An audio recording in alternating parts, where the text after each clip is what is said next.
Il y a apparemment beaucoup de mecs qui se préoccupent des wet dreams. Quand on fait la rétention séminale, c'est un processus naturel que d'avoir des éjaculations involontaires pendant notre sommeil. Donc on est inconscient et soit on fait un rêve érotique, soit on n'a pas forcément d'image, mais il y a une excitation sexuelle qui se passe en nous, dans notre inconscient, pendant qu'on est inconscient et on va éjaculer pendant la nuit.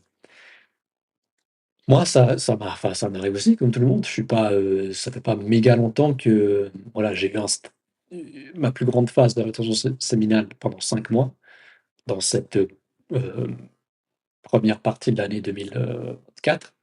Enfin là, on est pratiquement à la fin de l'année, mais voilà, de mars à août à peu près. Après j'ai eu 2 rechutes et bref, là, ça fait quelques semaines, j'ai arrêté de compter, tu vois? Je me préoccupe plus trop des jours, de combien de temps ça fait et tout parce que j'ai réalisé que ça servait à rien, quoi.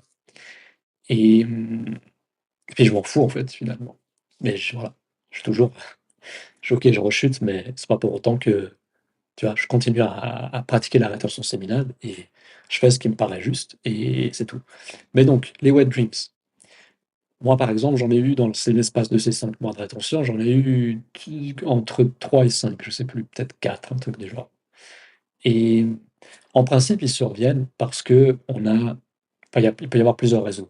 Mais le plus souvent, c'est parce qu'on a alimenté le désir sexuel qu'on a ressenti pendant la journée ou dans les derniers jours et on a fantasmé ou alors on a vu des jolies filles qui nous ont fait fantasmer ou enfin qui nous ont fait nous, on a fantasmé parce qu'on les a vues, c'est pas elles qui font ça et peut-être on a vu, des miniatures ou des vidéos sur YouTube, tu vois, qui ont activé notre désir. Peut-être qu'on a Voilà, on a regardé des trucs, sexy et ça fait monter le désir en nous et c'est pendant qu'on est inconscient que c'est pour te montrer à quel point c'est fort, tu vois, ce truc du désir et de l'instinct sexuel. Quand on est conscient, on a tu vois, on a décidé de pas se masturber, de pas regarder de porno et cetera et on arrive à le faire, enfin à s'abstenir. Par contre, dans notre inconscient, tu vois qu'on a moins le contrôle, quoi. Et souvent, c'est ce qui arrive, c'est d'autres parties de nous qui est encore accro à ça, qui va se manifester dans notre inconscient.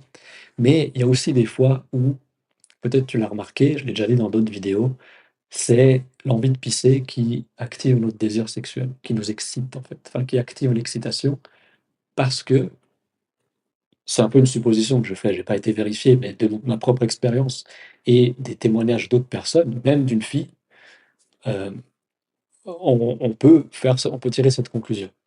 En fait, ça s'explique assez simplement, c'est que quand on a envie de pisser, on a notre système nerveux qui s'active au niveau des parties génitales et bah, c'est là aussi que l'excitation sexuelle se passe, évidemment. Donc, p si on a besoin de pisser, il y a plus de chances qu'on ait l'excitation sexuelle qui augmente parce qu'en fait, il y a l'excitation tout court qui augmente dans notre corps, l'agitation, tu vois? Parce que, ben, voilà, on ressent le besoin de pisser, bah, on ressent un truc physique assez concret parce qu'on doit aller évacuer, tu vois? Et et donc voilà, il semble y avoir une corrélation avec ça. Donc si tu as vraiment envie de contrôler ça au mieux et d'éviter un maximum d'éjaculer pendant la nuit, évite de faire du edging, donc d'alimenter ton désir sexuel pendant, ta vie éveillée, pendant la journée et arrête de boire, je sais pas, ça dépend à quelle heure tu te couches, mais quelques heures avant d'aller dormir, tu vois, d'arrêter de boire. Ou alors, en tout cas, d'aller même si tu as pas l'impression d'avoir besoin, avant d'aller dormir, tu vas pisser. Tu restes un moment sur les toilettes et puis voilà, ton corps, s'il a besoin, il va évacuer à ce moment-là. Le mieux, c'est quand même de boire beaucoup pendant la journée et d'arrêter de boire quelques heures avant d'aller dormir, pour s'assurer qu'on n'ait pas besoin de pisser pendant la nuit. Donc, est-ce qu'il y a autre chose à dire? Il y a des gens qui se demandent si le corps n'aurait-il pas besoin d'éjaculer, tu vois? Même si nous, on fait de la rétention séminale, est-ce qu'en fait, c'est pas naturel pour le corps de devoir éjaculer à un moment donné? Concrètement, je sais pas, mais je pense que s'il a besoin d'éjaculer, pour X raisons, il y a pas besoin de nous, en fait. Comme justement, il y a des les wet dreams, tu vois? OK, c'est un petit peu accidentel, tu vois? Si tu as besoin de pisser puis que ça te généralement, c'est pas seulement parce que tu as besoin de pisser. Je pense que c'est parce qu'il y a assez de désir en toi que tu as peut-être activé dans la journée et alimenté que quand tu as besoin de pisser la nuit, en fait, tu vas aussi, potentiellement avoir une éjaculation. Hem, si c'est à cause de rêves érotiques, ben, voilà, c'est qu'en principe, tu as alimenté cette, tu as vu des filles ou, mais en fait, moi, je pense qu'il y a même pas besoin des fois d'alimenter le désir.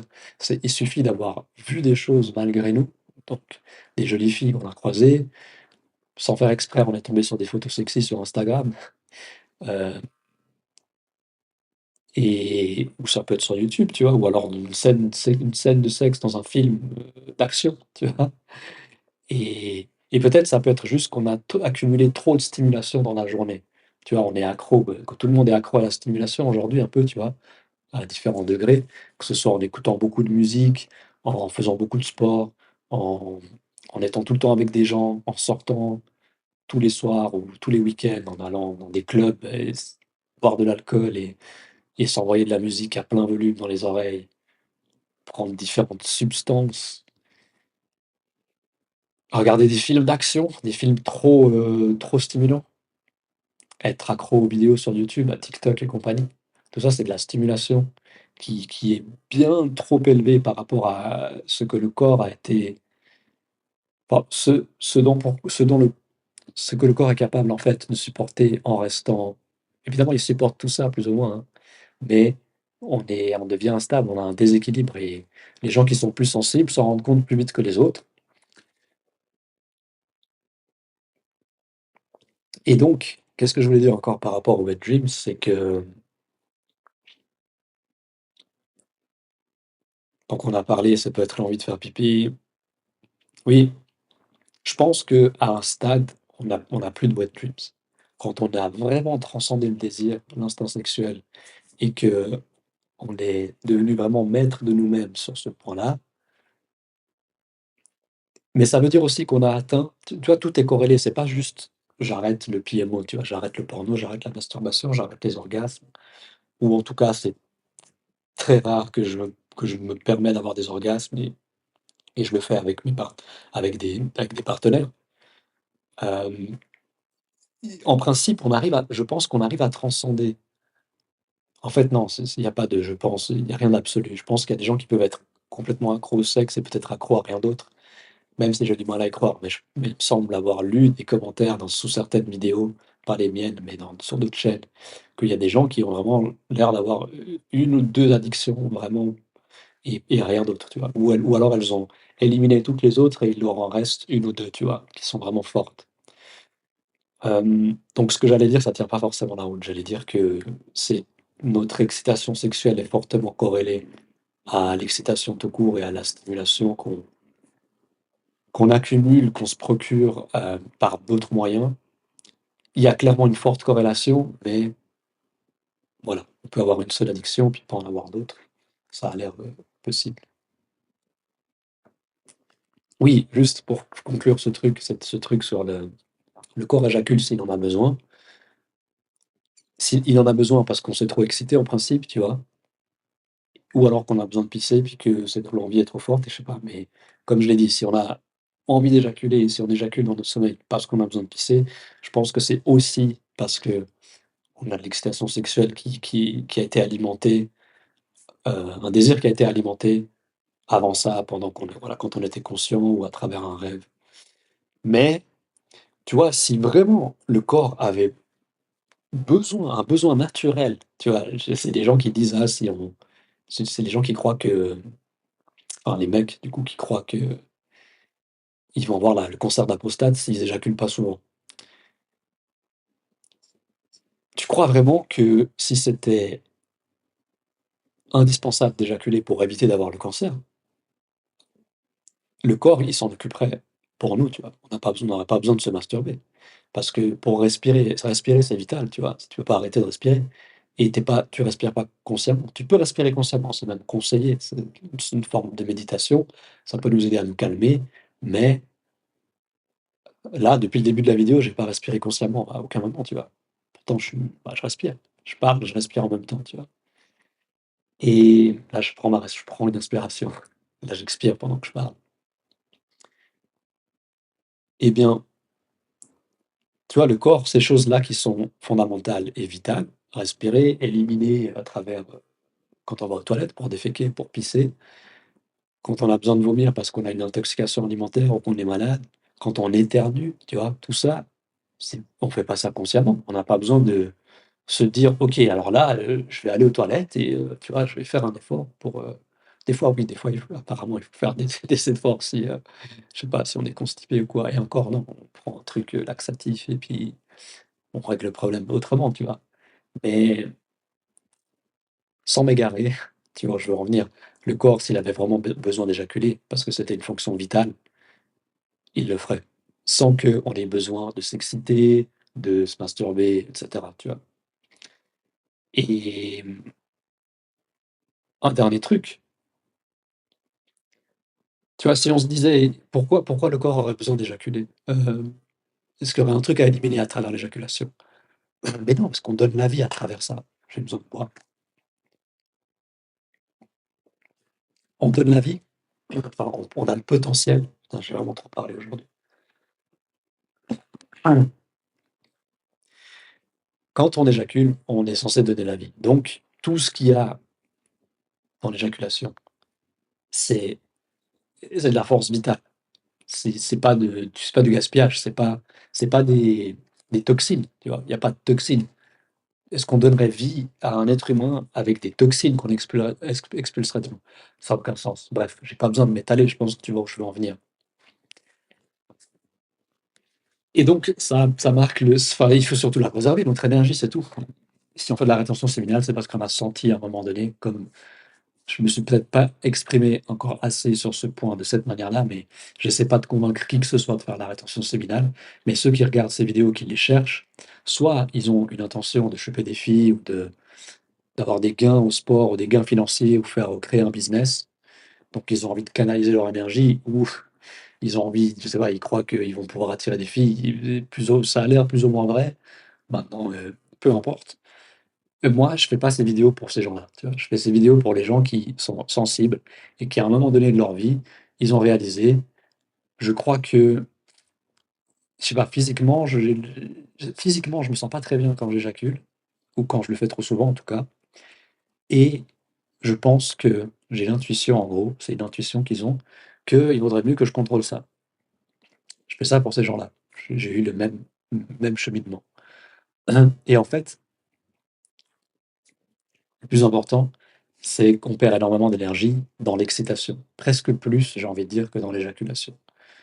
Heu, je sais pas si c'est vrai, mais moi j'ai remarqué en fait, justement que les deux derniers relapses que j'ai eus, le premier je me suis beaucoup excité pendant presque plusieurs jours, pas constamment évidemment, mais voilà, le jour où je suis passé à l'acte, ça faisait quelques jours que je savais en gros que j'allais craquer à un moment donné parce que je m'excitais, j'étais trop excité et parce que j'alimentais trop l'excitation en regardant des trucs et en fait, j'ai pu comparer comment je me sentais après l'éjaculation cette fois-là, où d'ailleurs je me suis pas touché.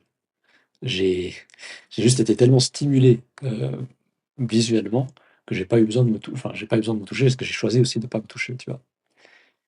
La deuxième fois, je me suis touché, je me suis masturbé et je regardais par contre l'excitation a duré moins longtemps, tu vois? Ça a été beaucoup plus rapide et en fait, j'ai remarqué que la première fois, je m'étais senti plus faible après l'éjaculation, physiquement plus faible, vraiment, dans mon corps, une sensation de faiblesse dans tout mon corps et la deuxième fois, j'ai pratiquement pas ressenti de faiblesse, tu vois? Donc j'ai supposé que la différence, c'est pourquoi la première fois, je me suis senti vraiment beaucoup plus faible physiquement.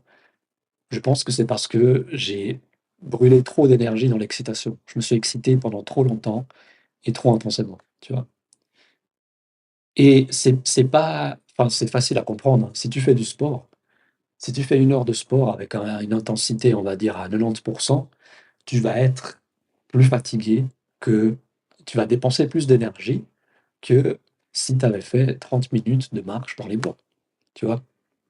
Et pour certaines personnes, comme moi, sensibles, qui ont une constitution, tu vois, assez faible, pourquoi il y a un pouce qui s'affiche, à l'écran? Voilà, c'est ça qui a déclenché, je sais pas. Si pour les gens qui ont une constitution faible, tu vois, on a tendance à être plutôt maigre, qu'on soit grand, petit, taille moyenne, peu importe. On est plutôt maigre, on a de la peine à prendre du poids, même si on mange beaucoup. En fait, on n'a pas de problème particulier, c'est juste notre constitution et on a une digestion qui est, difficile, on a de la peine à assimiler, on a un métabolisme rapide, on a de la peine à assimiler, heu, ou je sais pas si on a de la peine à assimiler, ça peut arriver, oui, si on est en déséquilibre. Mais bref, là je pars dans l'ayurveda. Mais en gros, c'était juste pour pointer ce truc que je disais, la comparaison entre 90, 1 heure de sport intense à 90 d'effort et 30 minutes de marche. Pour des gens comme moi, qui ont une constitution faible, hem, aller marcher 30 minutes, ça va être beaucoup plus bénéfique que faire 1 heure de sport intense. Et si tu es comme moi, tu l'auras remarqué. Tu auras déjà tiré cette conclusion avant moi. Ou alors, ce que je viens de te dire, ça va te permettre de remarquer ça. Bref, j'ai parlé plus que prévu. Je suis parti un peu, sur d'autres trucs à la fin, mais je pense qu'on a couvert le sujet, non? Et on a même eu plus d'informations que nécessaire à la base. Si tu as des questions, pose-les dans les commentaires. Tu peux, si tu as envie de les poser en privé, en restant anonyme, tu peux le faire à travers le lien, qu'il y a dans le premier commentaire épinglé ou dans la description. Il y a un lien vers un formulaire. Sur ce, prends soin de toi. Peace.